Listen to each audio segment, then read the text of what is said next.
Not content with hanging around the White House in Trump's last days while suggesting martial law as an option to Trump's election loss, Lindell, affectionately known as the Pillow Guy, yesterday found himself at Newsmax, a station now on notice that a continuance of their November and December lies and made-up conspiracies about the supposed role of Dominion voting machines is going to get them sued for a ton of money. So when Mad Mike here began to bellow in the usual Sidney Powell style that he had absolute proof of fraud that he would present later, it's always later because he doesn't have any now and won't later either, but this postponement lying technique is what they learned from the delusion master himself, the Orange Menace.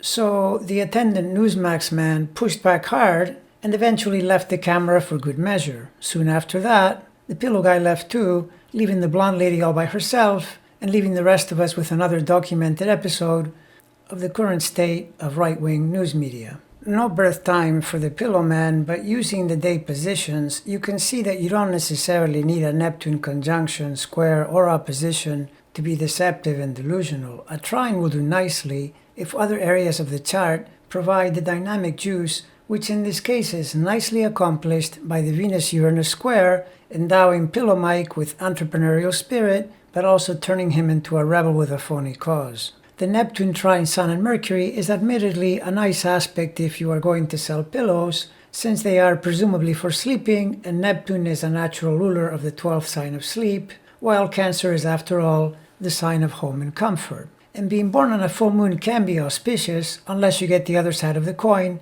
which can put you in the unhinged category. I think it's pretty clear where this dude is. It's fascinating to see how Pillow Mike interfaces with Trump's chart. First, he illustrates the rule that the lunar nodes get fascinated with other people's chart points. And so there you have his North Node, right on Trump's ascendant, so that he can really, truly, incredibly, and forevermore identify with Don the Con's Leo personality. And since Mars is nearby, and they both share the same Mars, you can bet this is true love or true obsession depending on how cynical you are. At the same time, the chart connections between Donald and Pillow Mike also illustrate Trump's penchant for attracting and placing trust in people who ultimately damage him. Notice that the Pillow Man's Sun and Mercury are near Donald's 12th sign Mercury, which, like the node contact, goes to a kind of shared identification, but given how obviously demented this pillow merchant is, the last thing you would need is to have your already compromised thinking via Mercury stimulated by the Mercury meanderings of a fool, so you can ensure you'll definitely make the wrong decision on things. Now, if it turns out that Goofy Mike was born from midnight to early afternoon, that moon will join the Sun and Mercury in the Access Hollywood T trigger, but from Capricorn, pretty much guaranteeing to do damage to the Donald.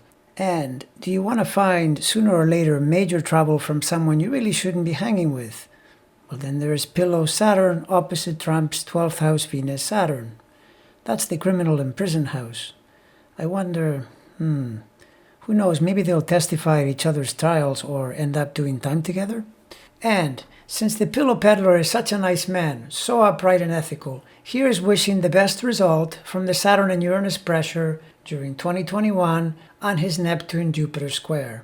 Here's hoping those planets aren't somewhere tricky in his chart so that he can avoid getting some kind of bad result or bad karma or whatever. And if not, there's always next year and the year after that, and when it will be Venus getting the Saturn treatment in 22 and Uranus in 23.